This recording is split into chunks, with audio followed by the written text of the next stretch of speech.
go to our trending, and trending is a mother who's so furious confronting her adult daughter in the clip that will play you after allegedly taking her in during a difficult period. So she took in the daughter, angawo mirwa only life, and then so the mother then claims kuti her daughter stole money from her and then abandoned her child in her kill. So the clip has sparked debate about parenting, accountability, family obligations, and the challenges of raising children who are now adults. Okay, we're gonna play the clip and hear your thoughts on the other side of that. Wakaplana diri rako rese iri kuti ugozondidhambira mwana muno mu Cape Town ugoenda kunofata kuti wakatora mari muno mumba ukatiza nemari yangu iwe ukatondinyorera message kuti ndatora mari ukatiza ikona uri kuhwanda kuvanhu uchiti kwanzi ndakaonekana nani mai vangu papi pandakaonekana newe wakarambidzwa here kuti unofara kana uchida kundofara wakadi kuenda nemwana wako wasirire chi mwana wako. Precious, I'm going to hand you till I get you, till I find you. Ndikupe mwana wako undidzosere mari yangu ya wakaba zimbava. Unoba mari kubira mai wawasira mwana. Saka ungati mwana wacho wakasiya anodya chi? Anodya ndobe, anodya mavhu. Ayo vakatsamwa ende vakatsamwa chaizvo. Ava profanity yakataurwa. Iri kumberi ikoko. Blip akatukirwa Precious. Ishingotanga kunzi uri first born yangu asi uri Zimbabwe remunhu. What's your take on this? Let's talk about it.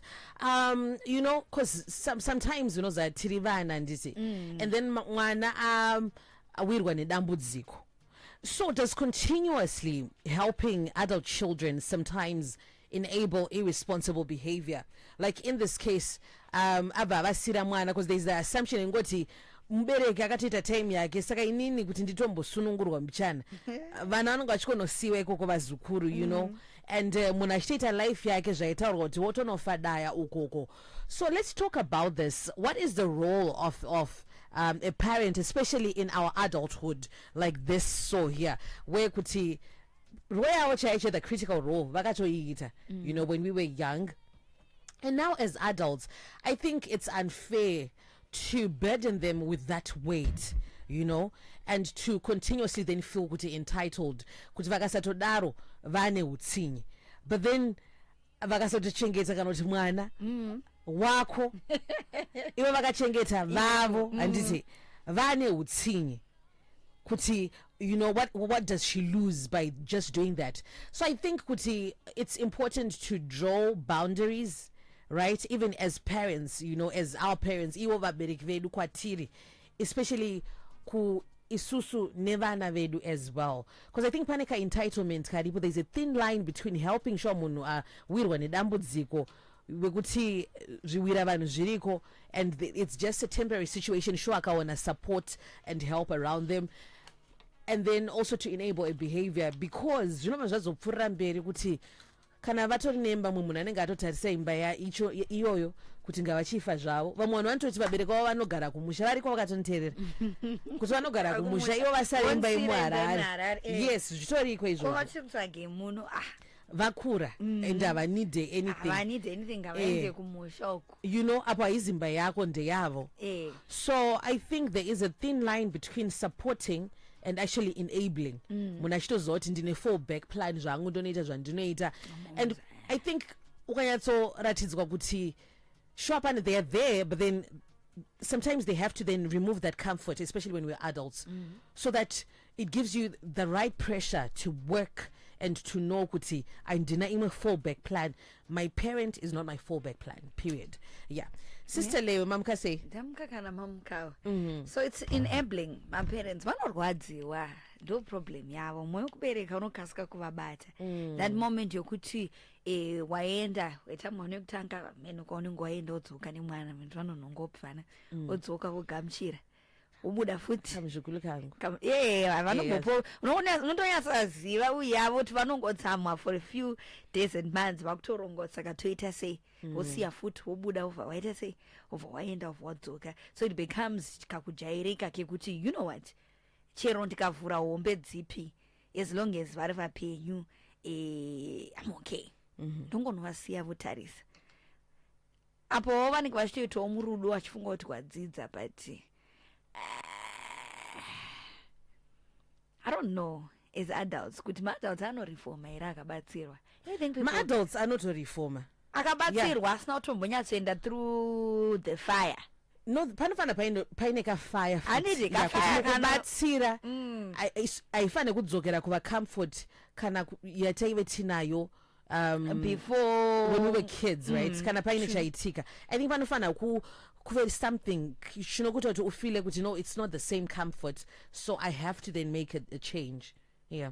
Because I've seen adults, not just vasikana chiti, even vakomana vanotoziva kuti fallback kudzokera kumba, fallback avatoshande vatoripo vakatotiteerera vanotozoti kana vakaomerwa namafizi anongoti ambuya marendika munongobhadharira uyu grosari vanotongopinda mupantiro mukitchen mamoms vakutonhonga vakutoenda.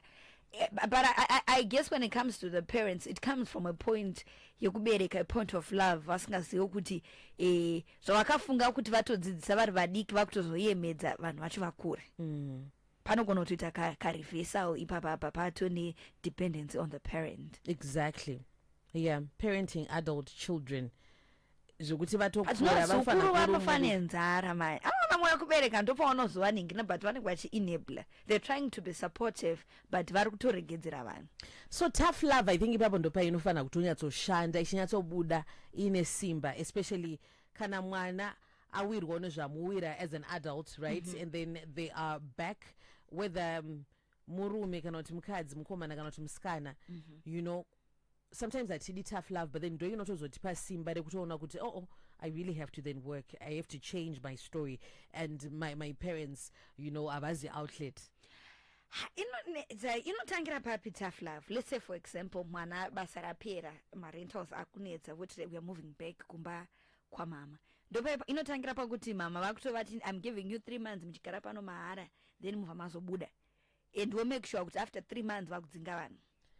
Inototangira pama-timelines vayo futi as well, ekuti munhu utoziva kuti pane ka-pressure and expectation yekuti uri kuionei kumba, chero pamwe iyo vachikwanisa. Sometimes pamwe vamwe vanenge vaine vanhu vari kudiaspora vari kutumira, umwe akutodyawo mari iyoyo chete, and they are now dependent, you know, fully on the vabereki parents. vachiri kutoenda kubasa, Ukuna vabereki vachiri kutoenda kubasa. vana vavo vasingaendi kubasa. Yes, vana vakuru vari able bodied vasingaendi kubasa, vabereki vavo in their old age as you're going to work, because if they don't go to work vasukuru vanofane nzara. Yes, saka panoda kuongororwa ipapo.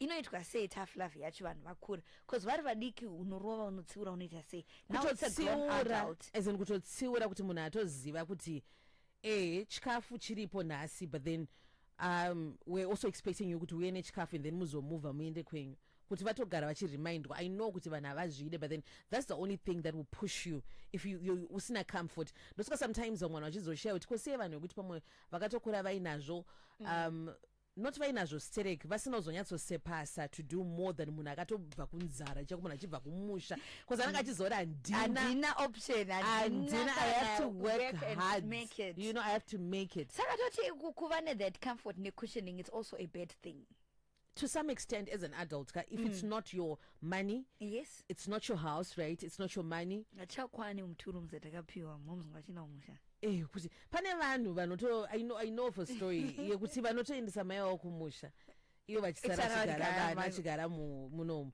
iku kumalocation uku vatoriko, and I'm just like, guys, no musadaro. But at what point would you help? At what point as a parent are you so sure kuti munhu areforma I can now step in and help? Zvisina pretense. For instance, Clippy yamai Precious vatotora munhu vagara naye, and then the next thing ndofunga vanga vaenda kubasa, munhu akuisa message yekuti ndatora mari as if it's just normal. Ndatora mari ndaenda asiya mwana aenda wherever kwari kuenda. I'm sure vanga vaona situation yake vakamuti how sure are you kuti munhu arifoma or angonyorovera for that time. and kuti zvaona situation because pane mwana havangamusiye mwana achigara muroad, you know, so there's also that thing. Yeah kuti mutough love machona haungasiye mwana wekuti pamwe dzingwa kwanga achigara and they have nowhere else to go, you take them in, but then as they are under your care and your roof, I think though you then set parameters and boundaries to know, but then senge oyu kune vanhu vasingatorifomewo zvachose anti so she has to then live with that to know kuti kune vanhu vekuti pamwe watongosirwa mwana and then that's it. anozodika here mwana Saro? I guess another conversation. Yeah. But let's talk about this particular one. Ekuti, what's your take on this? Does continually helping, you know, adult children sometimes enable irresponsible behavior? Pakubatsira pachono kuti mwana aomerwa zveshuwa zvinozodini, right? 0772162651. You can send a voice note as well.